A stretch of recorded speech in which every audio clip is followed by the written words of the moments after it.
ये कहानी मैं सूजी के पॉइंट ऑफ व्यू से बताने जा रहा हूँ। दोस्तों, मेरा नाम सूजी है और मैं 11 साल की हूँ। किस 11 साल के बच्चे को पसंद है होमवर्क करना? मेरे को भी ये ज़्यादा पसंद नहीं है, लेकिन मेरी मॉम जो है वो ज़्यादातर धूम्रपान करती है और टीवी के सामने बैठकर कभी कभी रोने भी लगती है। ये देख के मेरे को थोड़ा अजीब लगता है, लेकिन बचपन में मेरी एक छोटी बहन का देहांत हो गया था। वो उसको देख के मेरी माँ को बहुत ही ज़्यादा सदमा पहुँचा था और मेरे पापा भी इस घटना के बहुत ही ज़्यादा परेशान रहते थे। लेकिन वो काम करने के लिए बाहर तो जाते ही थे और रात के 9 बजते ही मैं भी सो जाती थी। अचानक से मेरे सोते ही मैं एक घने जंगल के अंदर पहुंच जाती हूँ, जहाँ मुझे काफ़ी ज़्यादा डर लगने लगता है और मैं थोड़ा आगे जाने के बाद ही सुनती हूँ कि कोई मुझे बुला रहा है। मैं जब भी पीछे घूमती हूँ, वहाँ पे एक 7 फुट लंबी लड़की मुझे दिखाई देने लगती है और मैं उसे पहचान लेती हूँ कि ये तो मेरी वही वाली बहन है जो बचपन में मर गई थी।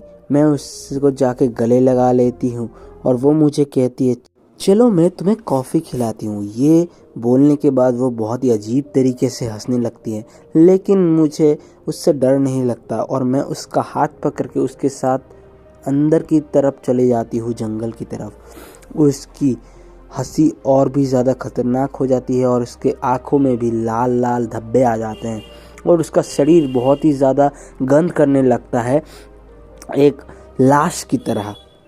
लेकिन मैं इस चीज़ों पे उतना ज़्यादा ध्यान नहीं देती और चुपचाप कॉफ़ी पीने लगती हूँ। और ये कॉफ़ी भी पूरी काली थी।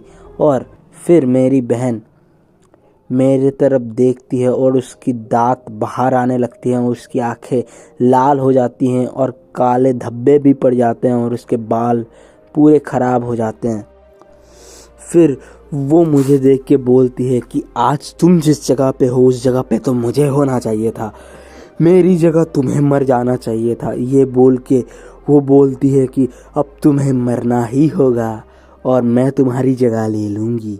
और तभी मुझे याद आता है, हर शुक्रवार को तो मैं अपनी मॉम के लिए सूप बनाती हूँ। ये जब वो मुझे पकड़ने आती है, मैं ज़ोर ज़ोर से भागने लगती हूँ और तेज़ी से भागने लगती हूँ। तभी मेरी बहन का चेहरा एक खतरनाक राक्षस के रूप में बदल जाता है और उसके दांत भी बाहर आने लगते हैं। इसको देख के मैं और डर के ज़ोर से भागने लगती हूँ और वो भी मेरा पीछा करने लगती है बहुत ही ज़्यादा तेज़ी के साथ, जिसको देख के मैं बहुत ही ज़्यादा डर जाती हूँ। उसकी जीभ भी लपलपा के बाहर आ जाती है और मैं अचानक से एक रस्सी पे पैर लग के गिर जाती हूँ और वो राक्षस मेरे ऊपर आ जाता है और मेरे ऊपर हमला करने लगता है। तभी मैं नींद से उठ जाती हूँ और देखती हूँ ये तो एक सपना था। सुबह के 5 बज रहे हैं और मेरा स्कूल जाने का टाइम हो चुका है। फिर मैं स्कूल जाके आने के बाद अपनी मॉम के लिए सूप बनाने लगती हूँ। तभी मेरे डैड का कॉल आता है और डैड पूछते हैं कि तुम्हारी मॉम कहाँ है। मैं बताती हूँ कि मॉम तो फर्श पे लेट के सो रही है। ये देख के तो मेरे डैड की हालत ख़राब हो जाती है और वो कहते हैं कि मैं अभी तुम्हारे चाचा और चाची को तुम्हें और मॉम को लेने के लिए भेज रहा हूँ। और ये सुन के तो मैं काफ़ी ज़्यादा डर जाती हूँ। फिर मेरे चाचा और चाची घर में आते हैं और मेरी मॉम को उठाने की कोशिश करने लगते हैं, लेकिन मेरी मॉम डॉक्टर के पास नहीं जाना चाहती और कहती है मैं नहीं जाना चाहती, मुझे इसी घर में रहना है। और फिर क्या था, मेरे चाचा और चाची भी बहुत ही ज़्यादा डर जाते हैं और फिर एक दिन बाद ही मेरी मॉम बिल्कुल सामान्य हो जाती है और मुझे इस बात पे विश्वास नहीं होता है कि क्या मैंने जो सपना।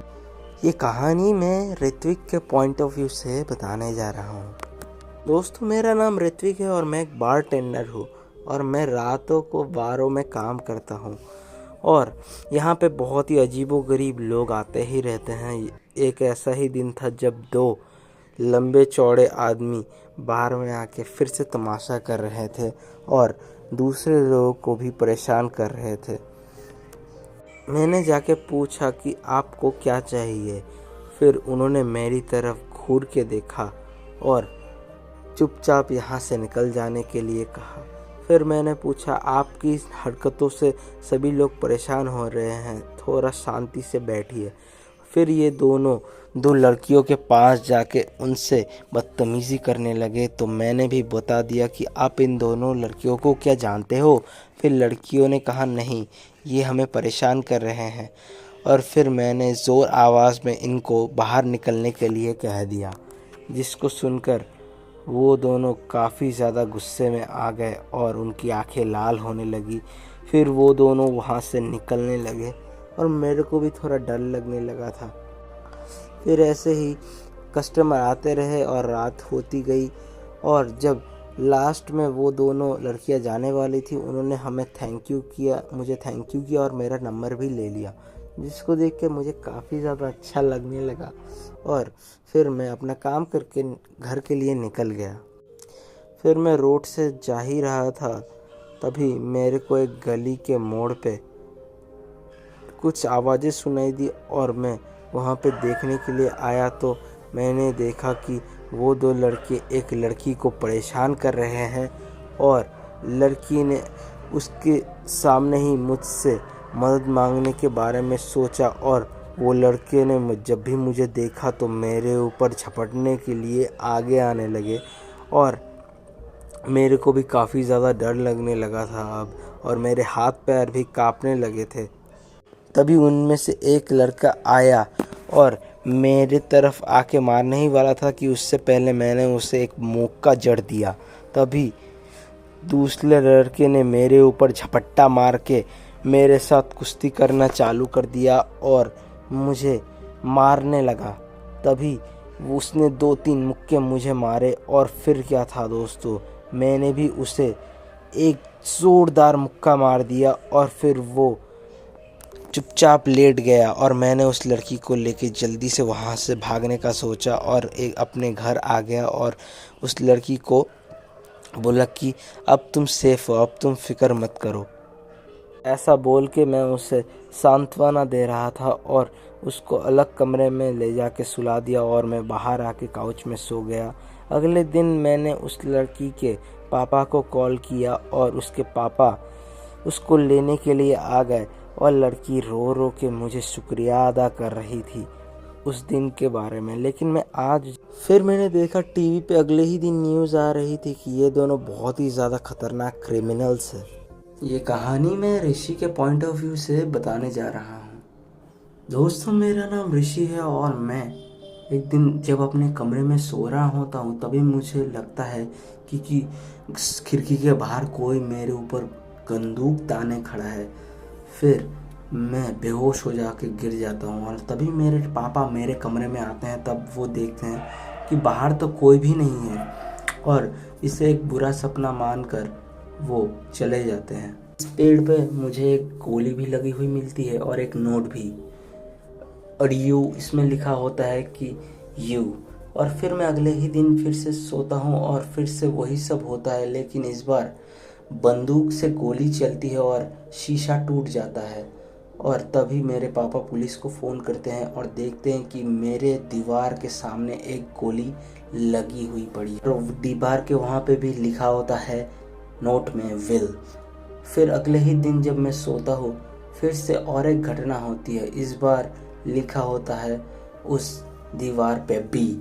इस बार मैं बहुत ही ज़्यादा डर चुका हूँ और मेरे पापा भी, और पुलिस के साथ बात करने के बाद पता चलता है कि ये कोई साइको का काम है। और फिर वो बोलते हैं कि इन 3 चीज़ों को मिला दो, इसके बाद क्या हो सकता है। उसके बाद तो मैं सोच भी नहीं सकता कि क्या हो सकता है। इसके बाद फिर मैं उस कमरे में सोने के बारे में सोच भी नहीं सकता। और पुलिस कहती है कि आज सारी रात हम आपके घर के सामने निगरानी रखेंगे और एक पुतला तुम्हारे वहाँ पे ही रख देंगे।